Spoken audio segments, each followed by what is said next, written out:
selamat masuk dapat bertemu lagi dalam ibadah Kampung Lempanai yang ke-7 tahun 2026, yang 7 bulan 7. Teks kita di dalam Injil Yohanes pasal 2 ayat 1 sampai 11 tentang The Wedding at Cana.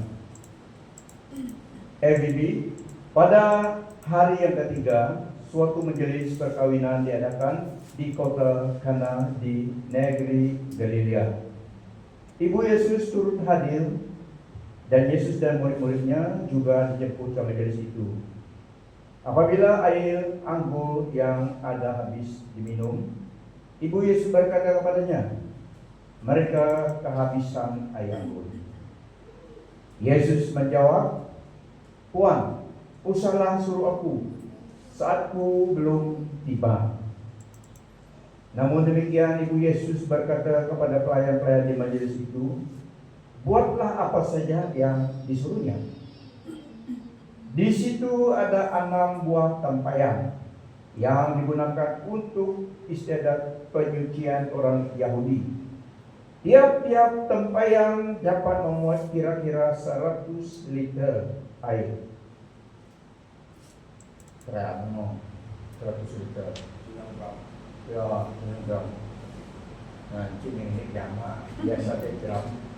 Tadi 100 liter habis minum semua. Kan masa pesta. So, Yesus berkata kepada pelayan-pelayan yang bekerja. Sekali lagi, tiap-tiap tempayan dapat memuat kira-kira 100 liter. Wah, kita air habis. Yesus berkata kepada pelayan-pelayan, "Isilah tempayan-tempayan ini dengan air." Isilah tempayan-tempayan ini dengan air.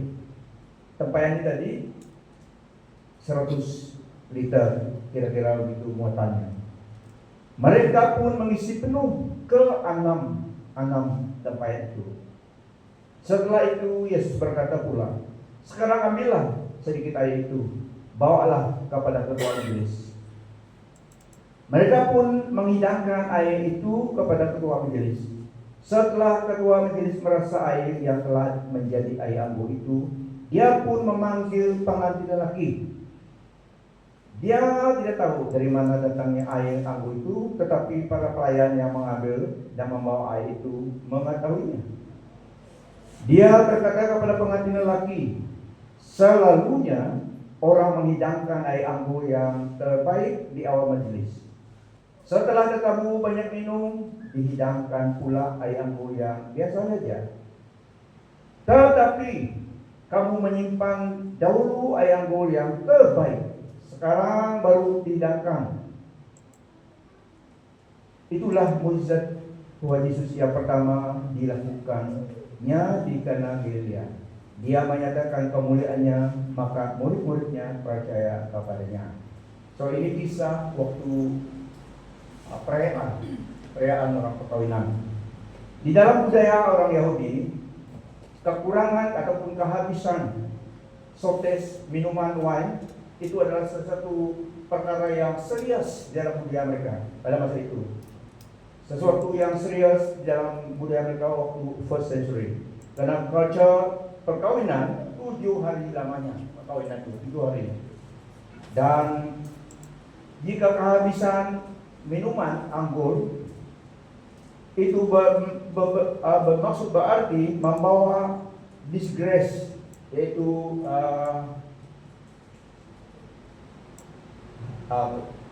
disgrace dari mendalam perayaan itu. Itu adalah satu disgrace for the family and broken hospitality vow. So ada ikrar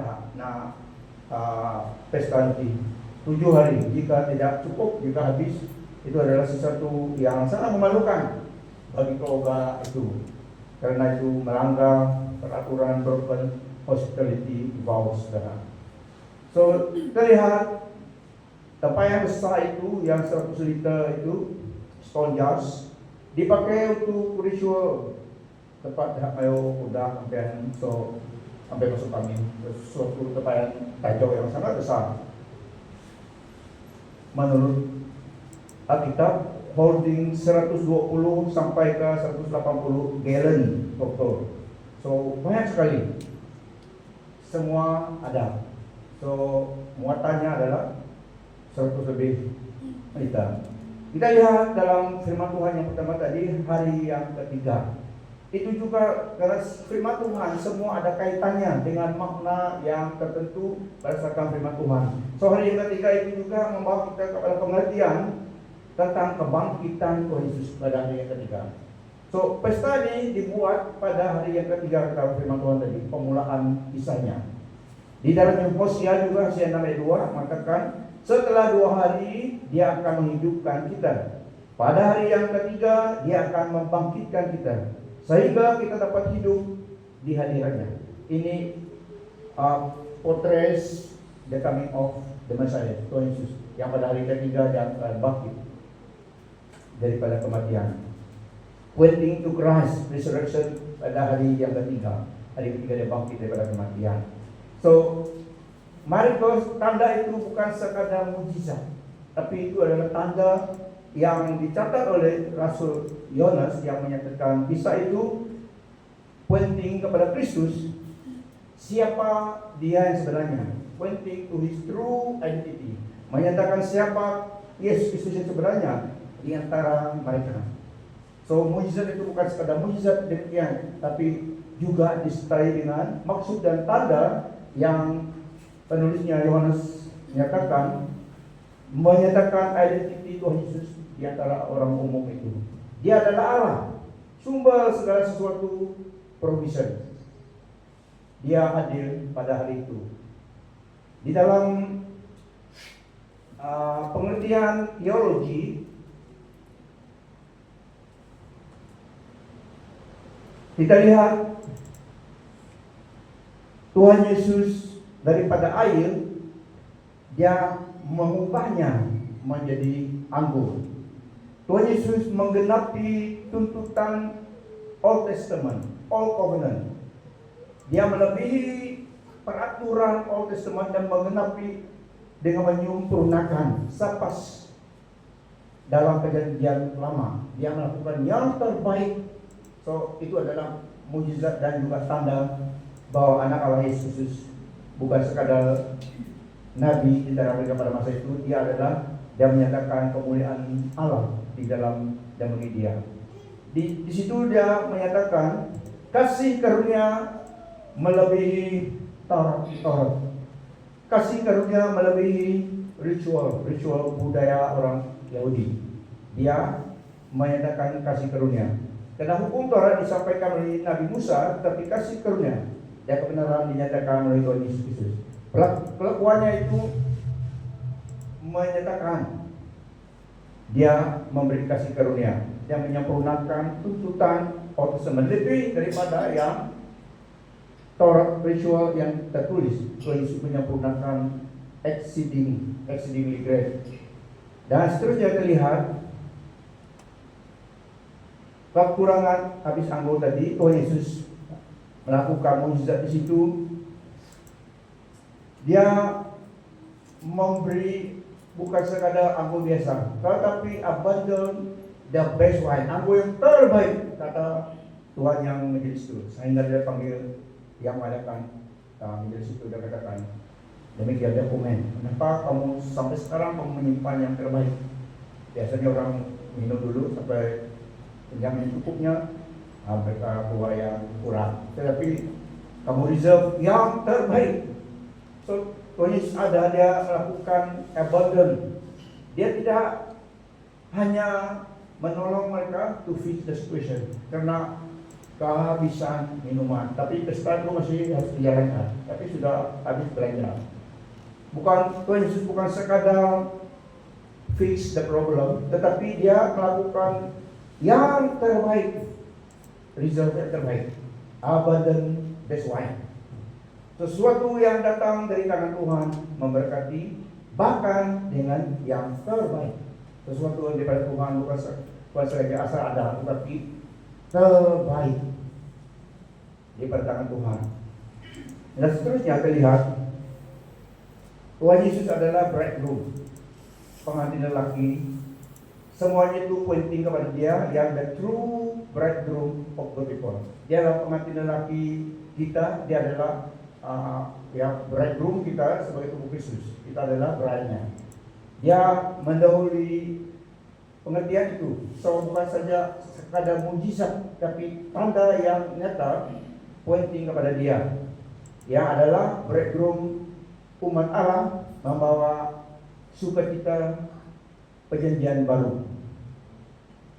Dalam Yohanes 3 ayat 29 sampai 30 mengatakan, yang mendapatkan pengantin perempuan ialah pengantin lelaki. Sahabat pengantin lelaki yang cuma menanti, ini tentang Yohanes Baptis, dia hanya melakukan sebagai hamba, menanti dan mendengarkan ketiadaan pengantin lelaki. Dia merasa bahagia ketika mendengar suara pengantin lelaki. Demikian juga aku, sekarang sempurnalah kebahagiaanku. Memang sewajarnya dia semakin utama dan aku semakin kecil. Dan seterusnya terlihat, Yesus katakan, my hour has not yet come. Masaku belum tiba. Karena ibunya di sini dia address ibunya Puan, ya. Masaku belum tiba. Karena pelayanan Tuhan Yesus, dia datang ke dunia ini ikut perintah bapaknya. Ministry ikut perintah bapaknya, timingnya dan human pressure tidak akan memaksakan dia melakukan. Dia hanya ikut mandat daripada bapaknya waktu dia datang ke dunia ini. Tetapi kita lihat di sini, out of mercy dia lakukan juga. Karena belas kasihannya kepada mereka, dia juga melakukannya. So dia penuh dengan anugerah dan juga belas kasihan.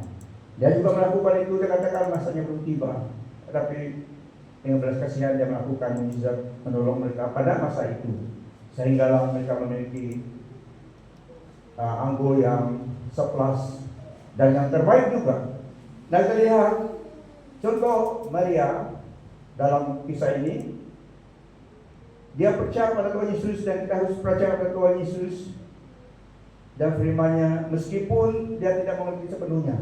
Dia katakan, do whatever He tells you. Itulah jalannya, ikut itu jalannya, melihat sesuatu daripada Tuhan. Ikut apa yang Anda katakan. Meskipun tidak berapa jelas, tapi seperti Maria, dia katakan, do whatever He tells you kepada pelayan itu. So untuk aplikasinya bagi kita pada hari ini, mari kita percaya kepada Kristus. Dia sanggup menolong, dan di dalam perkara yang kecil, perkara yang besar juga dia sanggup menolong kita. Seperti dia menolong mereka pada masa event perkawinan itu, masa yang sangat penting bagi keluarga itu, dan dalam masa generasi mereka, budaya sangat penting, dan mereka diselamatkan daripada embarrassment. Dan seterusnya,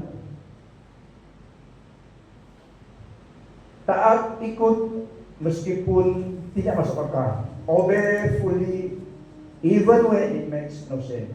Tidak masuk akal karena air menjadi anggur, tapi mereka ikut. Ibunya Maria tadi katakan, do whatever He tells you. Jadi mereka pelayan itu isi air. Mereka tahu itu air yang mereka isi. Tidak masuk akal, namun harus di dalam tangan Tuhan Yesus Kristus. Yang dilakukan harus melalui tangan Tuhan Yesus, harus diserahkan ke dalam tangan Tuhan. Soal air tadi itu menjadi anggur yang terbaik, memenuhi semua tempayan tadi itu, sehinggalah sampai ke berikan atas sekali. Perkara biasa, tetapi memerlukan complete obedience. Complete obedience open the ways for God's transformation. Karena mereka taat ikut apa yang Tuhan katakan, mujizat dapat terjadi. Daripada perkara biasa, mikas dan air saja, tetapi Tuhan Yesus menjadikannya, mengubahkannya, transform air itu menjadi anggur yang mereka perlu pada saat itu. So, complete obedience open the way for God transformation. Percaya timing Tuhan dan quality Tuhan. Kita lihat apa yang Tuhan lakukan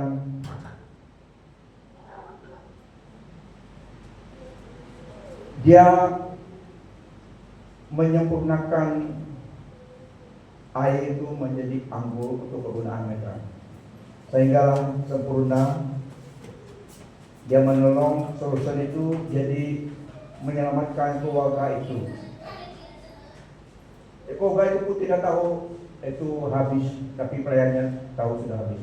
Jadi mereka diselamatkan, bahkan dipuji oleh pada Tuhan punya pesta itu. Nah, itu juga memberi kita pengertian dan pengalaman dan pelajaran. Tuhan Yesus sanggup menolong kita apabila kita mengundang Dia di dalam, hadir di dalam apa yang kita lakukan. Karena Dia hadir, Dia diundang, bukan Dia ada di situ tanpa diundang. Dia dijemput, Dia diundang sama disciples-nya, kata firman Tuhan tadi. Yang penting kita mengundang Tuhan Yesus. Dia yang membawa sukacita dan sekelas di dalam segala sesuatu. Undang Dia. Oke? Yang penting Dia invited di dalam apa yang dilakukan. Seperti dalam perkawinan ini, He bring new life and joy. We cannot create on our own. Jika tidak, mereka memang tidak, memang mereka dipermalukan di depan umum karena budget kurang, budget salah. Tapi pesta 7 hari harus dilakukan karena itu perkawinan dan dalam budaya itu. Tapi yang baiknya, di antara yang lain, guest-guest yang lain, mereka invite Yesus dan disciple-nya. Itulah yang menyelamatkan perkawinan itu pada hari itu. Tanpa mereka sadari mereka sebenarnya dalam masalah yang besar, karena belum habis pesta, sudah habis anggur. Oh, itu ada pikiran. Pahala nih, kan kita pesta orang. Pahala nih, salah budget, kurang budget ya. Tapi pesta masih harus diteruskan. Tapi yang baiknya Tuhan Yesus hadir. Tuhan Yesus telah dijemput juga. Dia melihat, Dia yang menolong mereka. Sehingga mereka menerima pujian.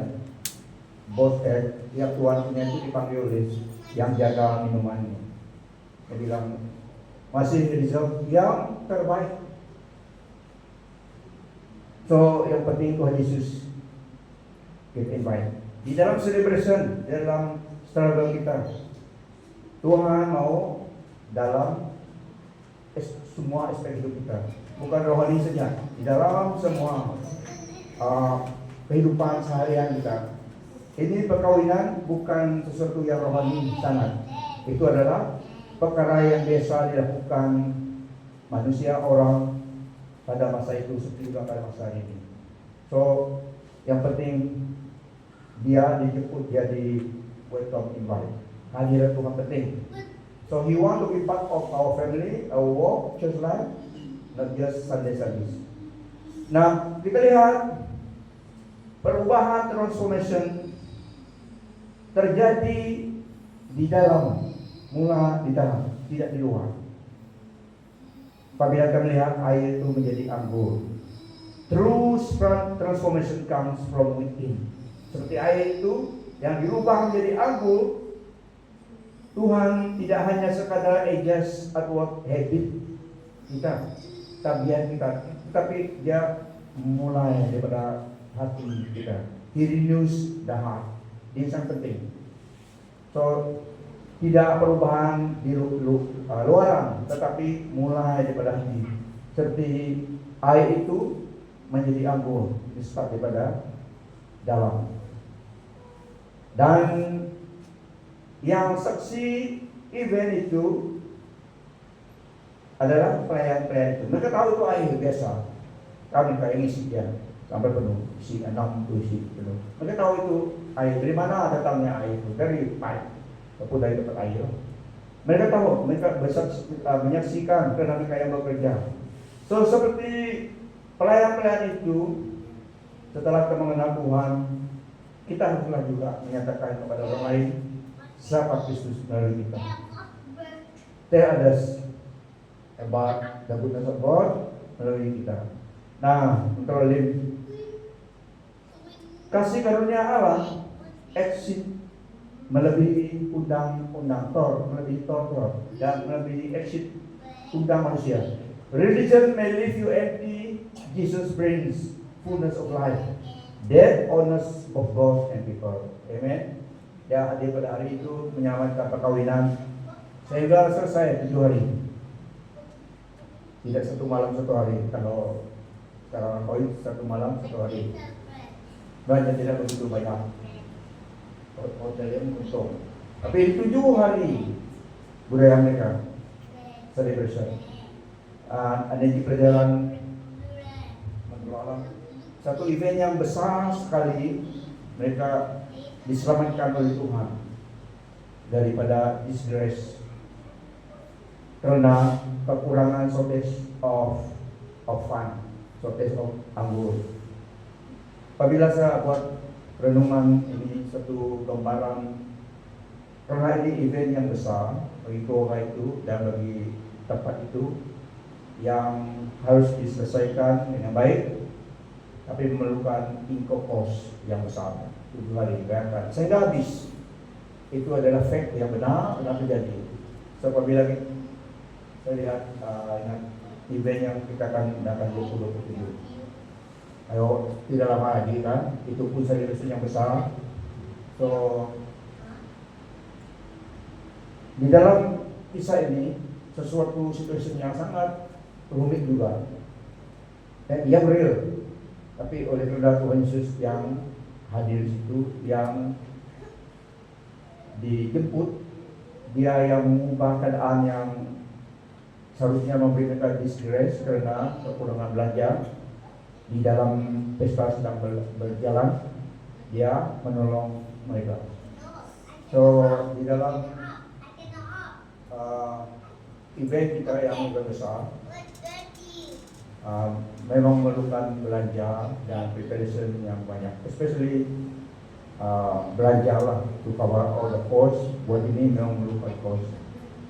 So, kita berdoa Tuhan tolong kita di dalam event pakat karena next year, Tuhan next year.